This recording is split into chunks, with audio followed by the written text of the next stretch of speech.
Aunque el mal se levante contra mí, no temeré, no temeré. Y aunque vea mi carne perecer, no temeré, no temeré. Si al sufrir se conmueve mi fe, no temeré, no temeré.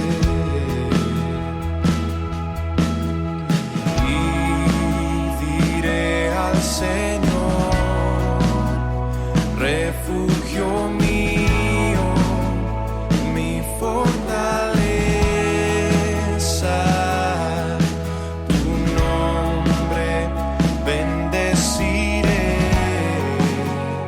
En todo tiempo en ti confiaré. Escudo alrededor de mí, no temerá mi corazón. La salvación es del Señor. Mi vida escondida está en Cristo por la eternidad. La salvación es del Señor. Hola a todos, muy buenos días. Estamos por comenzar.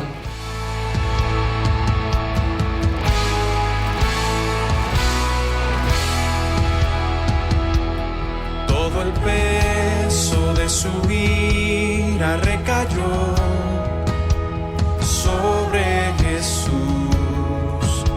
y no temeré. Oh, perfecto amor que ha cubierto mi maldad y hecho fuera mi temor y no temeré.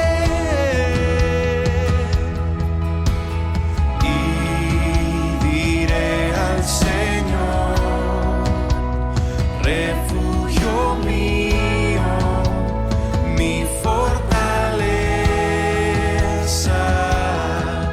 Tu nombre bendeciré y en todo tiempo en ti confiaré. Escudo alrededor de mí, no temerá mi corazón. La salvación es del Señor. Mi vida escondida está en Cristo por la eternidad. La salvación es del Señor.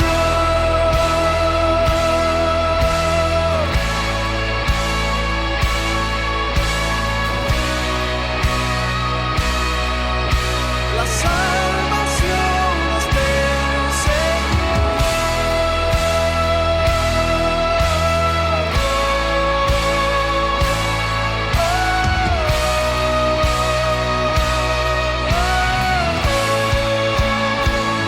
Mi alma espera en el Señor. Él es mi roca y mi canción. Me aferro a sus promesas, que en Cristo siempre son. La salvación es del Señor. Muy buenos días damos a todos. Gracias a Dios por este domingo 5 de abril que nos permite estar reunidos para compartir su palabra.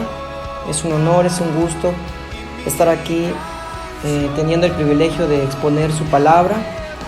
Y pues sabemos que ya llevamos 3 domingos sin reunirnos con y probablemente haya que esperar otros 3 domingos más, pero hermanos, yo les invito a que no pierdan su comunión con el Señor, a que no dejen de sintonizar estos transmisiones en vivo que, si bien sabemos que no es lo mismo como estar en la iglesia.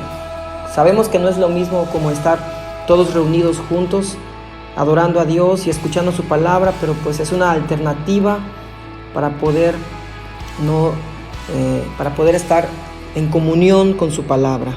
Amén. Así que doy la bienvenida a cada uno de ustedes, cada familia que está en este momento sentados allá en su mesa, en la sala, en sus recámaras, ya con Biblia en mano. Doy la bienvenida a cada una de las familias.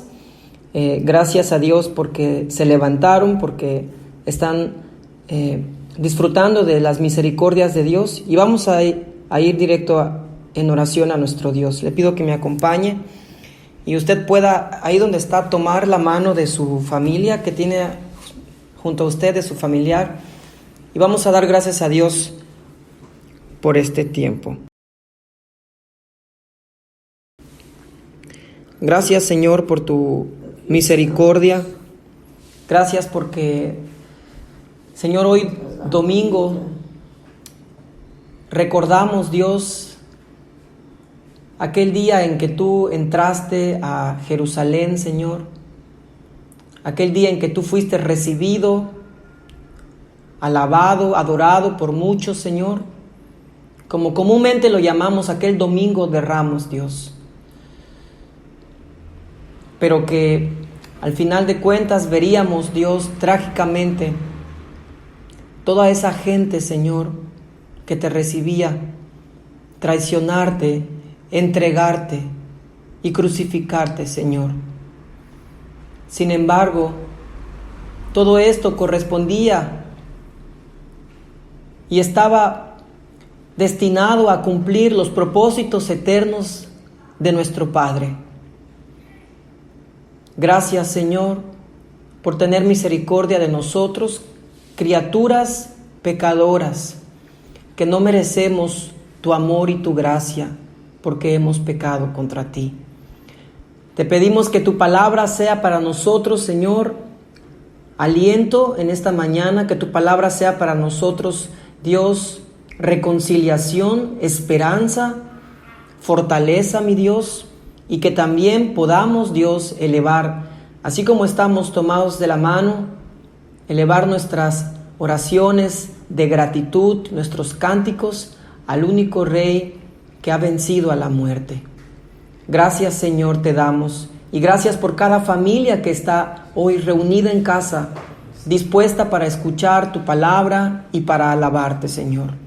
Bendito seas tú, Señor. Bendita sea tu providencia, que en este tiempo, Señor, de pandemia, jamás nos habríamos de imaginar, Señor, estar unidos en casa, adorándote y en familia, Señor. Gracias porque tú obras todas las cosas a bien a los que te aman, Señor. En el nombre de Jesús, amén. Amén. Nuevamente, para aquellos que todavía se están sintonizando, quiero darles la bienvenida a este culto de adoración familiar que estamos llevando a cabo con la finalidad de mantenernos en esta comunión unidos, pese a que no podemos reunirnos en el templo físico. Hoy domingo 5 de abril vamos a preguntarle a la Escritura, vamos a preguntarle a nuestro Dios que nos hable por medio de su palabra acerca de por qué Jesús tuvo que morir y por qué tuvo que morir a la manera en que Él tuvo que morir.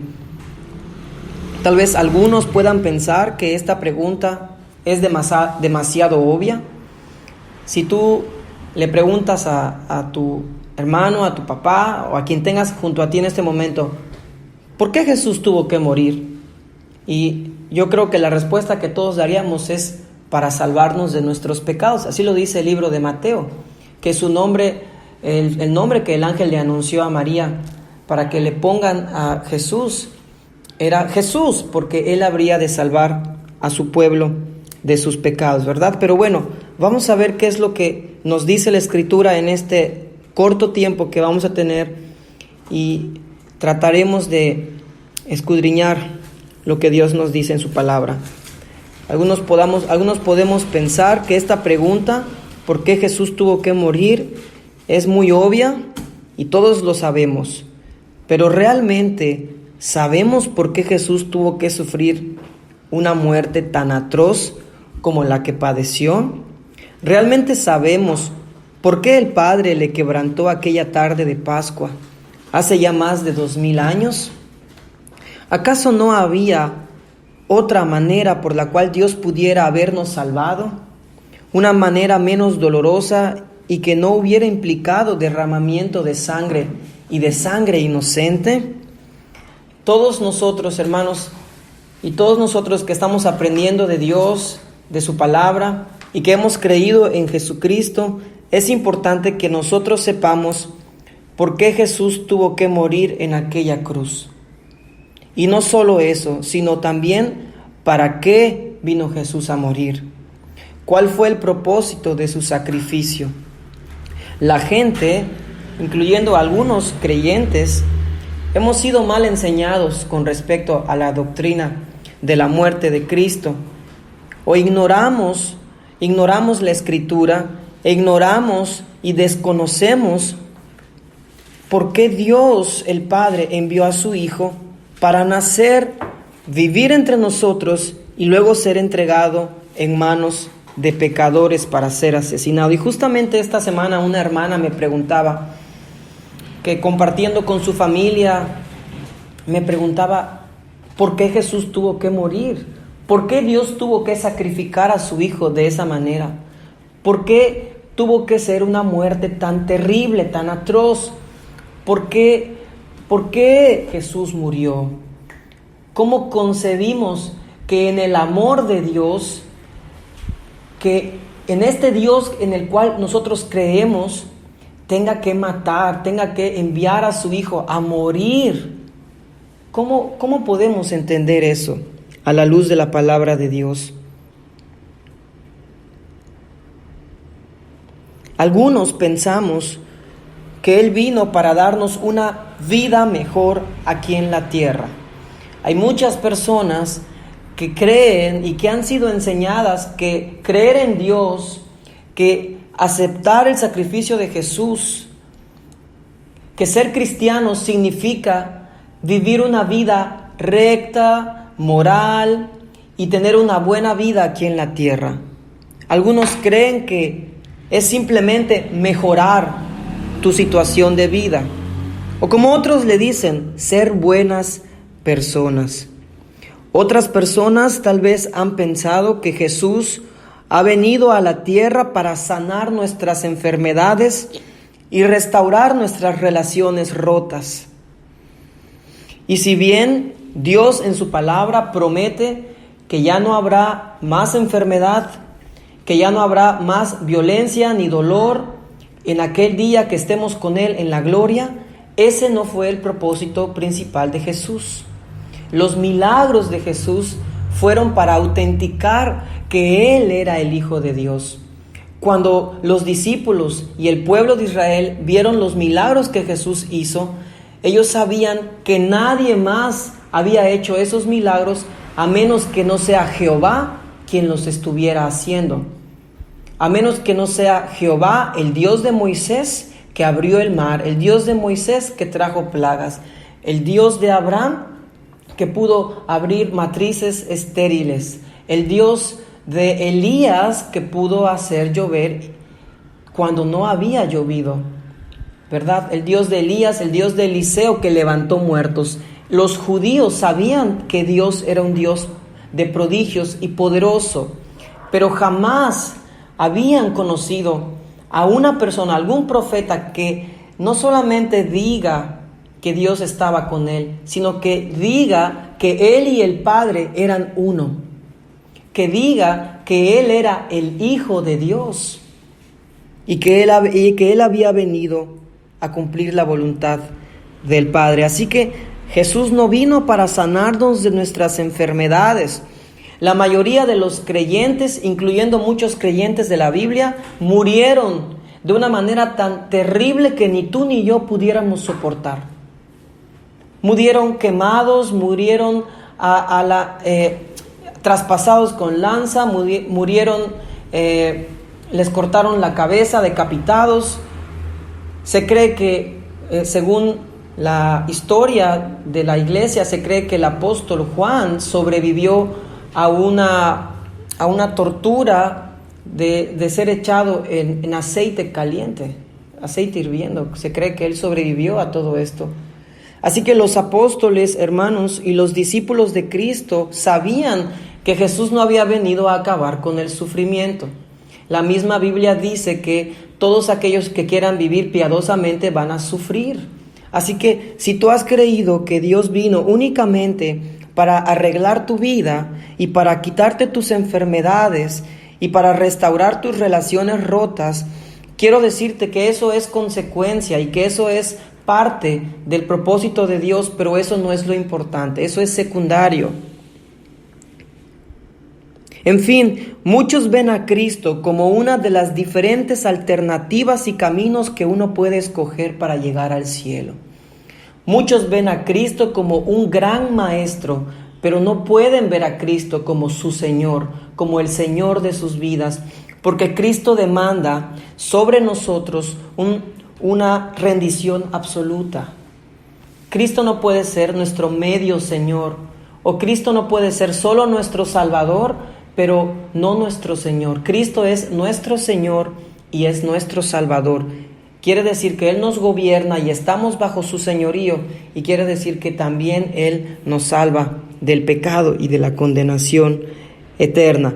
La Escritura nos revela claramente por qué y para qué Jesús tuvo que morir. Y probablemente no alcancemos a revisar cada uno de los pasajes, pero vamos a tratar de exponer algunos de los más contundentes durante esta mañana. Señor, gracias por tu palabra. Glorifica tu palabra. Habla, Señor, a través de ella, que es viva. Tu Espíritu Santo obre en cada corazón en esta mañana, Señor. No es mi palabra, no es mi autoridad, es tu palabra viviente, es Jesús, Señor, hecho carne, quien ha venido a mostrarnos el camino, quien se ha encarnado y nos ha venido a mostrar la verdad, Señor, acerca de ti, de su muerte y de nuestra salvación. Vamos a iniciar adorando a Dios. Dice este canto: solo por tu cruz no soy deudor. Toda mi maldad, tu sangre me lavó. Ahora por ti mi vida doy, solo por tu cruz, solo por tu cruz. Este es nuestro canto de agradecimiento a Dios esta mañana. Yo te invito a que juntos, a una sola voz, ahí donde estás con tu familia, puedas buscar el canto solo por tu cruz que he compartido, y vamos a cantarlo todos juntos.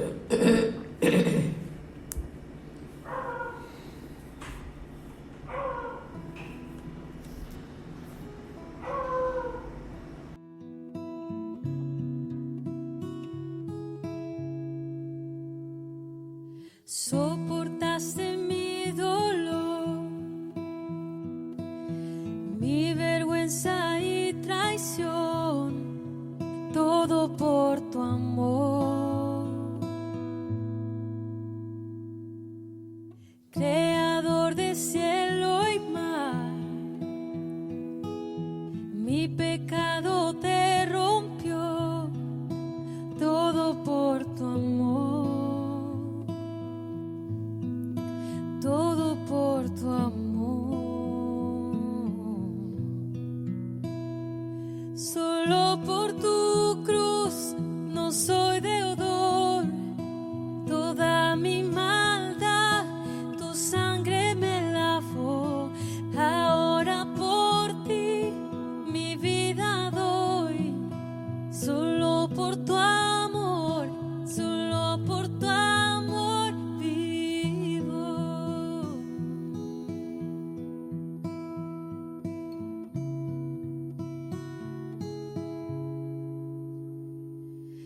Inocente y santo Rey,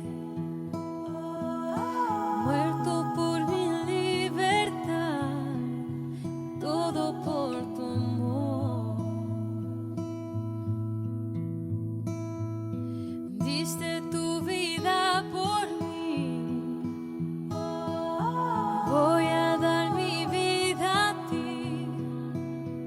todo por tu amor, todo por tu amor, solo por tu cruz no soy deudor, toda mi maldad tu sangre me lavó, ahora por ti mi vida doy, solo por tu amor, solo por tu amor, solo por tu cruz no soy deudor, toda mi maldad tu sangre me lavó, ahora por ti mi vida doy, solo por tu amor, solo por tu amor vivo.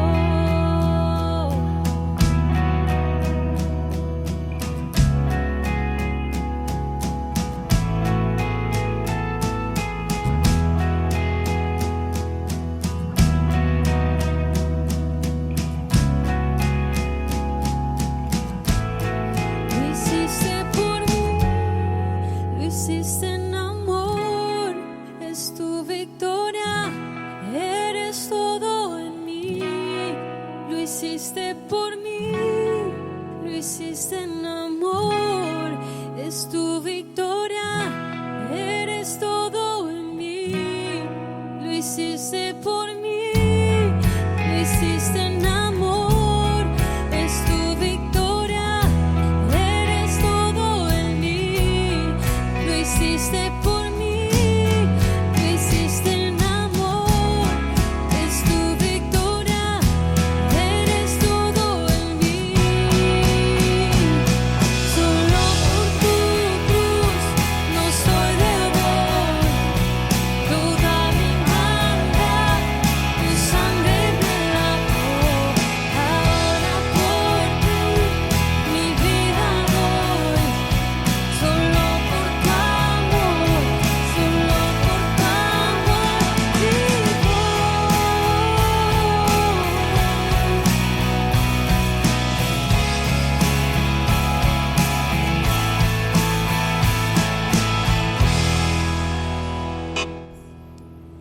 Así es, Señor, solo por tu amor, es solo por tu amor y solo por tu cruz que nosotros, Señor, ya no somos deudores. Esto quiere decir que había una deuda pendiente entre Dios y la humanidad. Había algo que nos impedía poder estar a cuentas contigo, Señor. Y es solamente por tu cruz, es solamente por tu sacrificio en la cruz, es que ya no somos deudores, es que nuestra cuenta ha sido saldada. Gracias, Señor, te damos y vamos a abrir nuestra Biblia en el capítulo 53 del profeta Isaías.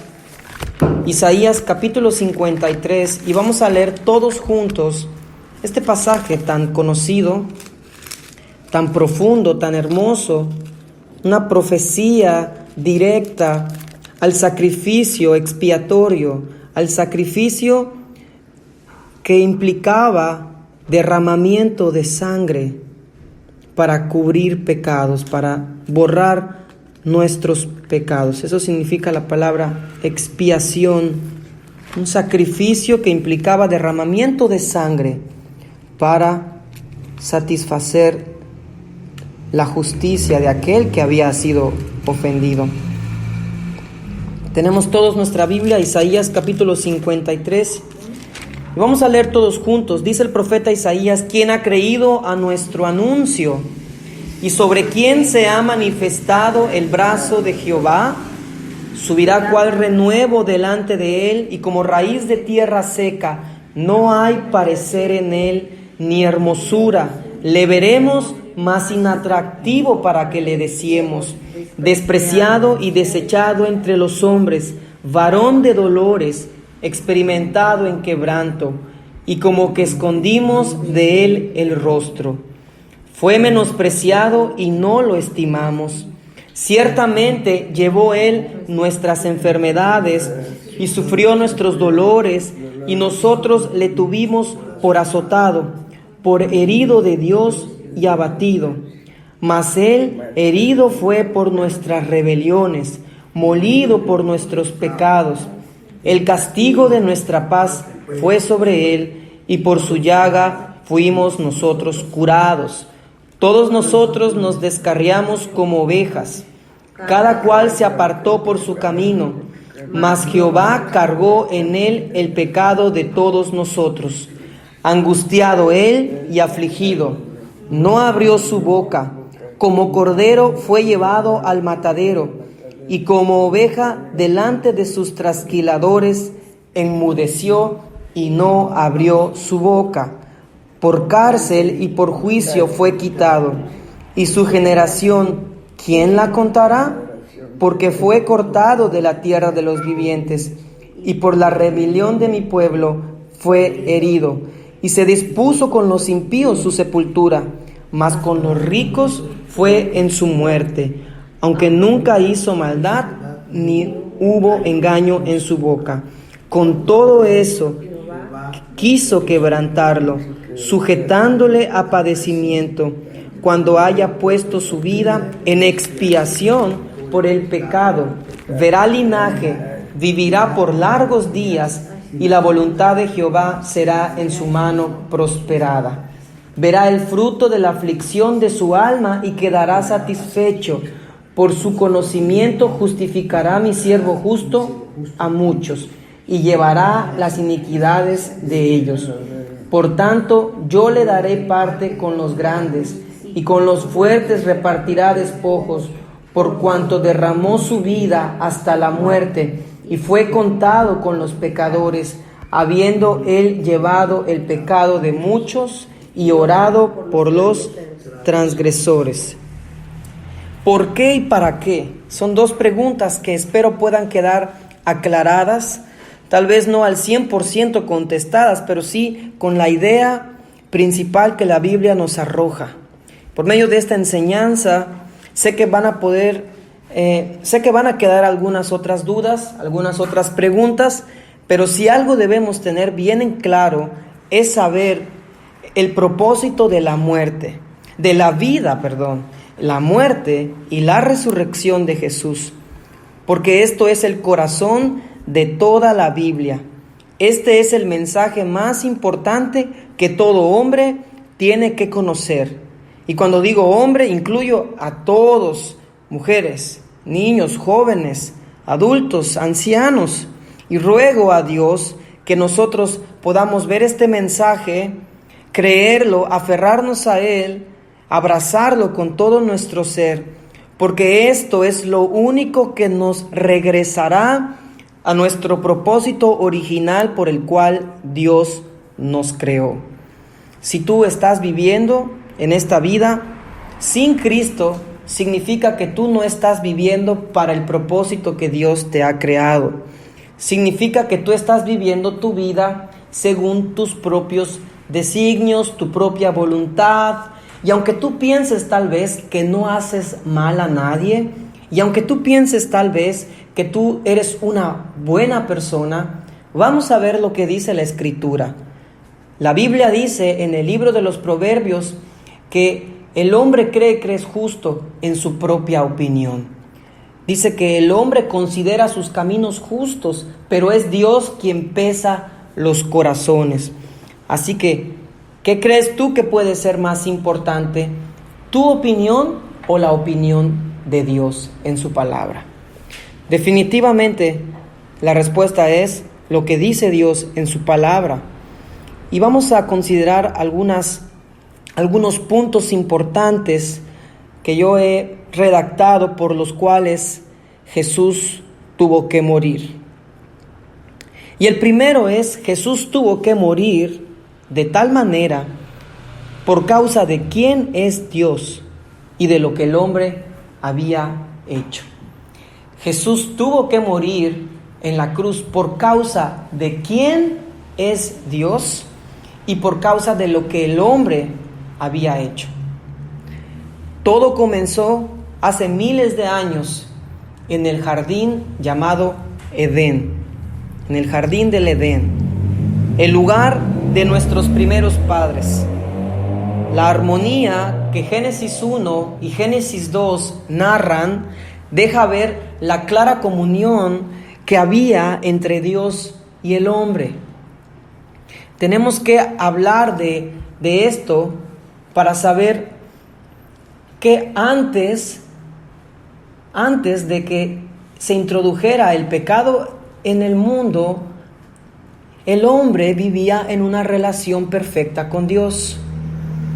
Necesitamos ver que la cruz viene a traer nuevamente esa condición que Dios y el hombre tenían en el huerto del Edén. En el capítulo 1 y 2 de Génesis podemos ver que el hombre tenía plena comunión con Dios y vivía en ausencia de pecado en todo su ser. Sin embargo, el hombre fue creado perfecto, fue creado a imagen y semejanza de Dios, pero no fue creado, ¿cómo explicarlo con la mejor palabra? Inalterable. Es decir, que en su corazón y dentro de su ser, él era puro y perfecto, pero no era inalterable. Podían venir fuerzas externas que podían alterarlo. Y eso fue lo que ocurrió. Ellos fueron tentados, ellos fueron seducidos por Satanás en forma de serpiente, y el pecado de esta manera fue introducido a toda la humanidad, a toda la raza humana, por la terrible decisión de un hombre, por la terrible decisión de Adán y Eva de escuchar y obedecer las palabras de Satanás y desestimar las palabras de Dios. Y todos hemos experimentado algo similar. Sé que mis ejemplos a veces y nuestros ejemplos humanos nunca van a alcanzar a describir con claridad lo que pasó ese día en el huerto del Edén. Pero ¿qué siente un padre cuando le dice algo a sus hijos, les da una instrucción y ellos terriblemente terminan haciendo algo totalmente distinto a lo que el padre o la madre dijo? Los que son hijos y los que todavía aún viven con sus padres saben de lo que yo estoy diciendo. Y los padres que aún tienen a sus hijos junto a ustedes saben de lo que yo estoy hablando. ¿Cómo se siente que te atraviesa una lanza en el corazón cuando tus hijos te desobedecen y te faltan el respeto y no cumplen con lo que tú les has mandado? Es algo que les hace experimentar seguramente una mezcla de enojo y tristeza, y se hace claramente manifiesto que hay que corregir, que debe haber una corrección. Es decir, que hay una consecuencia. ¿Por qué? Porque han desobedecido, porque han hecho lo malo, porque han sido irrespetuosos con papá y con mamá. ¿Y qué nos muestra esto? Esto nos muestra que el ser humano es un ser moral, que tiene intelecto y voluntad.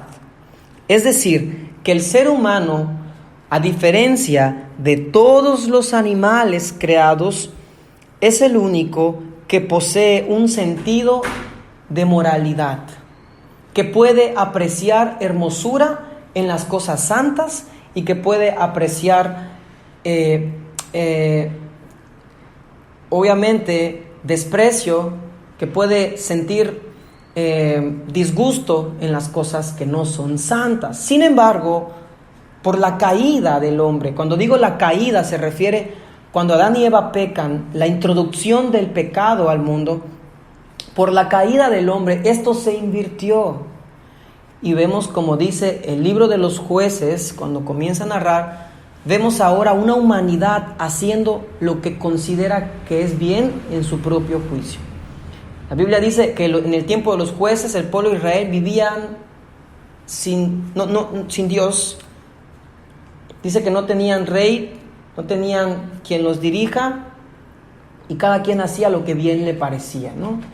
Y Dios muchas veces tenía que disciplinarlos, los mandaba en cautividad y levantaba el Señor a un juez para liberarlos, ¿no? A un libertador, que todo esto viene a ser sombra de Cristo. Cada uno de los jueces que vemos en la Escritura, cada uno de ellos viene a ser sombra, viene a ser una figura puesta ahí para representar a la figura original que es el Salvador Jesucristo. Así que Dios nos ha dado un sentido de moralidad. Ese sentido de moralidad se desprende de los atributos divinos de Dios. Por ejemplo, un perro, un gato que cruza la calle como loco, ¿no?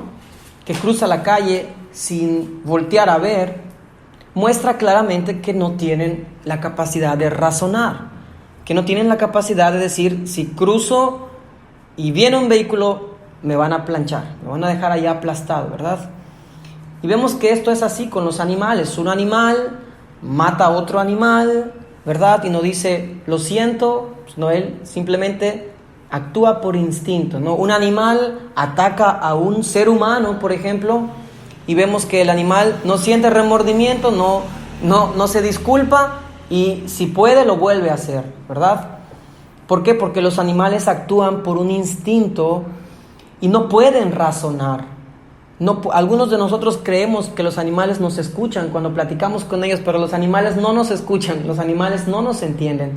Ellos no tienen intelecto y no tienen un sentido de moralidad. Por decirlo así, los animales son amorales, o sea, no son ni inmorales ni morales. Ellos no tienen este sentido del pecado. Aun cuando ellos han sido afectados por el pecado, ¿verdad? Porque dice la Escritura que antes de la caída del hombre, los seres humanos vivían en armonía con los animales. Es más, antes de la caída, toda la humanidad, la raza humana, Adán y Eva, vivían en un estado de vegetarianismo. No comían animales, no mataban animales, todos eran vegetarianos, y así se cree, porque fue hasta después de la caída que se mata al primer animal para vestir a Adán y Eva, lo cual también esto es sombra del sacrificio de Jesús. Así que si aún crees que tus buenas obras son producto de tu lindo y buen corazón, déjame decirte que no. Tus buenas obras se derivan de la imagen de Dios. Aún la gente que no conoce a Jehová y no ha escuchado el nombre de Jesús puede hacer buenas obras y puede hacer obras que son reconocidas como buenas, porque poseen la imagen de Dios, poseen un corazón que responde a una moralidad. No es nuestro buen corazón, sino es la imagen de Dios plasmada en nosotros, que a raíz del pecado fue distorsionada.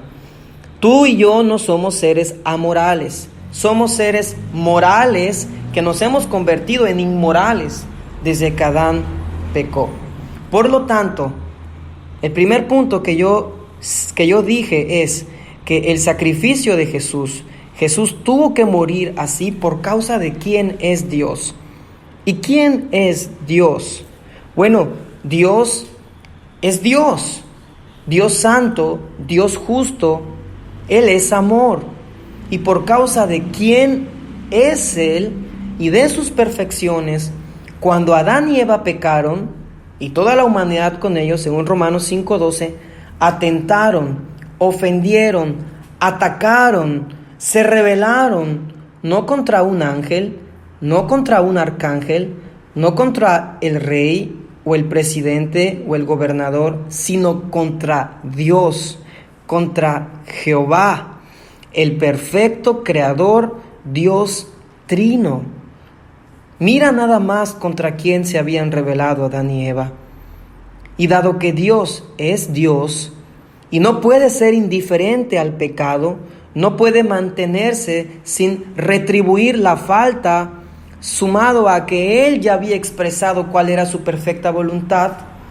Y así lo vemos en Génesis capítulo 2, cuando la Escritura dice: y mandó Jehová Dios al hombre, diciendo: de todo árbol del huerto podrás comer, mas del árbol de la ciencia, del bien y del mal, no comerás, porque el día que de él comieres, ciertamente morirás. Es decir, Dios ya había dado una advertencia y Dios había dado una consecuencia si esa advertencia era ignorada. La Biblia dice en la primera epístola de Juan que Dios es amor. Todos sabemos eso, ¿no? Todos sabemos que Dios no solamente tiene amor, sino de que Dios en su esencia es amor. De Él proviene el amor. Pero hermano, tú me puedes preguntar, ¿cómo un Dios de amor puede entonces condenar a los seres humanos a muerte? Tú me puedes preguntar, ¿cómo un Dios de amor puede mandar a personas al infierno? ¿Cómo puede condenar a su propia creación? ¿Cómo un Dios de amor va a castigar? Y lo cierto es que, dado a que Dios es Dios de amor, dado a que Él es su amor, y su amor está en perfecta armonía con todos sus demás atributos, justicia, santidad y todos los demás, entonces, por esa misma razón, Dios tiene que castigar el pecado. El castigo del pecado no es nada más que una consecuencia, una reacción natural de un Dios santo.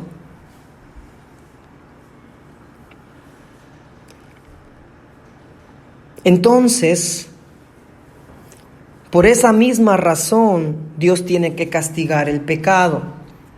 Y una respuesta acerca de por qué Jesús tuvo que morir es porque la paga del pecado es la muerte, según Romanos 6. Y vimos también en Génesis 2 que Dios les había dicho que si desobedecían también, como consecuencia iban a tener de recompensa la muerte. Así que la consecuencia en la desobediencia, aquel día en el jardín del Edén, dijo Dios que sería la muerte. Prácticamente, si Dios hubiera querido ejecutar su justicia en aquel preciso momento, matándonos a todos, física y espiritualmente, sentenciados al fuego eterno, Él estaría en todo su derecho de haberlo hecho.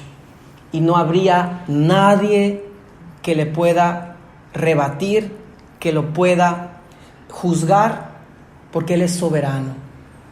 Y que Él es soberano significa que Él hace lo que Él quiere y no rinde cuentas a nadie. Y lo mejor de todo, que nosotros podemos confiar en que como Él es bueno, es santo, es perfecto, todo lo que Él soberanamente decida hacer será bueno, santo y perfecto. Si Dios hubiera querido matarnos a todos aquel día, Él hubiera hecho lo justo. Sin embargo, aquí la pregunta es, ¿cómo es que Dios podía salvar al hombre y Él seguir siendo justo? Y eso es la respuesta. La respuesta es la cruz de Cristo. Dios, siendo el gobernador de gobernadores, el rey del universo, cuando Adán y Eva pecaron, Él simplemente pudo haberles dicho en su amor, entre comillas: Adán y Eva, ¿qué hicieron? Les voy a dar una segunda oportunidad, voy a hacer como que no vi nada, y ni un ángel puede decirme o juzgarme por lo que yo estoy haciendo, porque yo los creé a ellos. Pero Dios no hizo eso, porque Dios no es cómplice del mal. Dios no puede violar sus propios principios divinos. Dios no puede ir contra su propia esencia. Dios tenía que castigar Aun cuando nadie se hubiera enterado de lo que Adán y Eva hicieron, Dios tenía que castigar, Dios tenía que cumplir su palabra, que de cierto la muerte vendría a la humanidad. Punto 2. Jesús tuvo que morir como hombre perfecto porque el hombre había pecado y el hombre tenía que morir. Así que Dios no quiso hacerlo de esa manera. Sabemos que Dios hubiera estado en todo su derecho de destruir al ser humano cuando pecó, pero Dios no quiso hacerlo así. Él había planeado la redención, y esto sale a la luz en Génesis 3:15, cuando se promete una simiente salvadora, una simiente que le aplastaría la cabeza a la serpiente, la misma que tentó a Adán y Eva en el huerto del Edén. ¿Y qué fue lo que hizo Dios? ¿Qué fue lo que hizo Dios durante el intervalo de tiempo en que el hombre pecó y la venida de Cristo? Acompáñame en tu Biblia, sin perder Isaías, acompáñame en tu Biblia, Génesis 3:25. Romanos 3:25. Romanos capítulo 3, versículo 25. Porque si entonces Dios no nos mató en ese momento, ¿qué fue lo que hizo Dios? ¿Qué alternativa tomó Dios, además de esa que vemos en el panorama? En el panorama vemos dos alternativas. Uno, Dios pudiera habernos mandado todos al infierno. La otra alternativa que vemos es Dios simplemente pudiera haber sido indiferente y haber hecho borrón y cuenta nueva. Nada pasó. Pero la otra alternativa era salvarnos sin que Él violara su propia justicia, es decir, sin que Él se convirtiera en cómplice del pecado y que su justicia pudiera ser cumplida. Entonces, alguien tenía que cumplir la justicia de Dios para poder recibir el castigo de Dios y por gracia, por fe, dar la salvación. Ya no por obras como era en el Antiguo Testamento, sino ahora por fe. Romanos 3:25 dice que pasó por alto en su paciencia los pecados pasados. Veamos qué dice: a quien Dios puso como propiciación por medio de la fe en su sangre para manifestar su justicia a causa de haber pasado por alto en su paciencia los pecados pasados. Esta palabra propiciación es un aspecto crucial, dice un comentarista bíblico, del sacrificio de Cristo, porque esta palabra alude a la idea de apaciguamiento o satisfacción. En este caso, la muerte violenta de Cristo satisfizo la santidad ofendida de Dios y su ira justa en contra de todos aquellos por quienes Cristo murió. El equivalente hebreo de esta palabra se usaba para describir el propiciatorio o la cubierta del arca del pacto, sobre el cual rociaba el sumo sacerdote la sangre del animal sacrificado en el día de la expiación para hacer expiación por los pecados del pueblo. Así que, verso 25, Dios puso como propiciación a Jesús, así como en el Antiguo Testamento vemos que el sumo sacerdote en el altar derramaba la sangre de los animales que se traían para ofrenda del pecado. Asimismo, Jesús vino a hacer esa ofrenda del pecado, ese derramamiento de sangre, y por la fe, por medio de la fe, en esa muerte, en ese sacrificio, se manifestó la justicia de Dios a causa de haber pasado por alto en su paciencia los pecados pasados. Entonces, durante el tiempo en que Adán y Eva pecaron hasta la venida de Cristo, que es lo que se conoce como el año cero, durante esos miles de años, Dios soportó pacientemente el no manifestar su castigo. Y durante ese tiempo se nos deja ver que Él instituyó y Él escogió a un pueblo e instituyó un sistema de rituales por medio de los cuales el pueblo obtenía perdón o remisión de sus pecados. Pero esto era temporal y no tenía el poder para cambiar el corazón pecador de los hombres. Y cada sacrificio de los animales, desde el primer sacrificio que Dios hizo en el huerto del Edén para vestir a Adán y a Eva, hasta el último sacrificio que se hizo en el templo, que se hizo en el tabernáculo, todos esos sacrificios apuntaban al sacrificio final de Cristo ofreciéndose voluntariamente en la cruz. Así que en el verso 25 se nos deja ver que Dios no fue indiferente ante el pecado. Primero se nos dice que hubo un propiciatorio. Segundo, se nos dice que a través de este sacrificio Dios manifestó su justicia. Y tercero, se nos dice que Dios por un momento, en su paciencia, pasó por alto nuestros pecados pasados. Pero esto era con la mira, verso 26, de manifestar en este tiempo, y cuando dice en este tiempo, el autor se refiere al tiempo en el cual estaba viviendo. Hacía ya unos años atrás que Cristo había sido crucificado cuando el apóstol Pablo escribe esto. Con la mira de manifestar en este tiempo su justicia, a fin de que Jesús sea el justo y el que justifica al que es de la fe en Jesús. Así que Dios, cuando perdona al hombre, no deja de ser justo, porque Él mata a un hombre, con la diferencia de que este hombre era el Hijo de Dios, y de esta manera manifiesta su justicia, y al mismo tiempo, por la fe, nos da su justicia, nos da la aceptación, la salvación. Así que, amado oyente, hermano que me estás escuchando,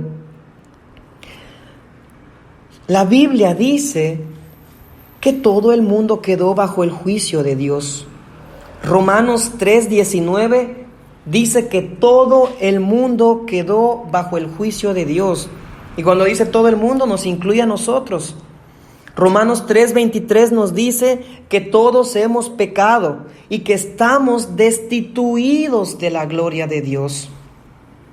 Y asimismo Romanos 5:12 nos revela que el pecado entró en el mundo por un hombre, y por el pecado la muerte, y así la muerte pasó a todos los hombres por cuanto todos pecaron. Siendo Adán la cabeza federal de la humanidad, el resultado fue que todo hombre ha nacido pecador a causa de esta caída. Y si ya tenemos claro que la paga del pecado es la muerte, entonces la solución para resolver este gran conflicto es que Dios castigue al hombre pecador dándole la retribución por su falta, la muerte. Y si la muerte se introdujo, los efectos de la muerte los vemos en 3 niveles. Primero, la separación espiritual o la muerte espiritual. El hombre pierde su comunión directa con Dios. Segundo, vemos la muerte física. El hombre muere físicamente también. Y tercero, veremos la muerte eterna, que es la separación para siempre y es pasar la eternidad en el infierno, en el lago de fuego y azufre.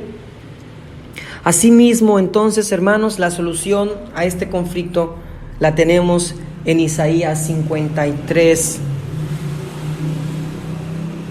Si la muerte se introdujo al ser humano, entonces Isaías 53 plantea la solución. Regresamos a Isaías capítulo 53. Isaías 53 lo dice de la siguiente manera. ¿quién ha creído nuestro anuncio?, dice el profeta Isaías. Y asimismo lo dice el profeta Juan Bautista. ¿Quién ha creído a nuestro anuncio? ¿Y sobre quién se ha manifestado el brazo de Jehová?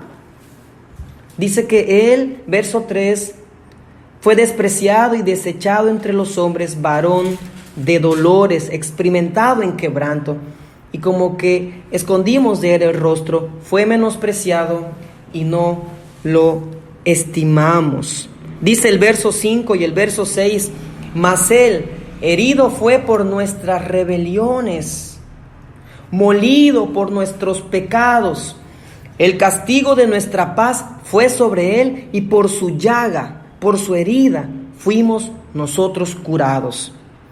Todos nosotros nos descarriamos como ovejas, cada cual se apartó por su camino, mas Jehová cargó en él el pecado de todos nosotros. Fíjense cómo hace ese contraste. Todos nosotros nos descarriamos como ovejas, y la respuesta a esto sería: todos ellos debieron haber sido castigados por Jehová. Pero la respuesta a eso no es esa. Cuando dice todos nos descarriamos, la respuesta es: Jehová carga el pecado sobre otra persona que no se descarrió. Asimismo lo vemos en el verso 7. Vemos que él no abrió su boca, que fue angustiado. En el verso 9 vimos que él fue sepultado con los impíos, pero que él nunca hizo maldad, ni hubo engaño en su boca. Y luego dice otra vez este contraste: con todo eso Jehová quiso quebrantarlo. Es decir, aunque el hombre fue pecador, aunque el hombre lo pecó contra Dios, aunque el hombre mató al Hijo de Dios, y este era inocente, aunque él era inocente, con todo eso, verso 10, Jehová quiso quebrantarlo, sujetándole a padecimiento. Esa fue la voluntad de Dios. Él quiso quebrantarlo. La cosa es que para que la ofrenda, para que el pago de nuestra deuda con Dios fuera aceptada y fuera suficiente para satisfacer la justicia de Dios, tenía que cumplir con algunas condiciones. Número 1, el hombre pecó, por tanto el hombre tenía que morir. Entonces debía ser hombre. Número 2, aquel hombre debía ser ofrecido sin pecado, sin mancha, y tenía que soportar la ira santa de Dios sobre él, morir y resucitar. Y el único que cumplía con todos estos requisitos se hallaba en los cielos, a la diestra de Dios Padre. Por tanto, Jesús se encarnó. Esto quiere decir, se hizo hombre, nació por medio de una virgen, engendrado por el Espíritu Santo para no heredar pecado, nos enseñó la voluntad de Dios, se entregó voluntariamente, murió y al tercer día resucitó, venciendo la muerte, siendo el rescate de la humanidad, habiendo Dios aceptado su ofrenda como sacrificio expiatorio, y solamente así, por la fe, es que ahora tú y yo podemos disfrutar de la salvación y de la reconciliación con Dios. Si seguimos leyendo Isaías, en el versículo 7, se nos dice que él fue angustiado y que no abrió su boca. Y a pesar de que él era inocente, verso 9, Dios quiso quebrantarlo.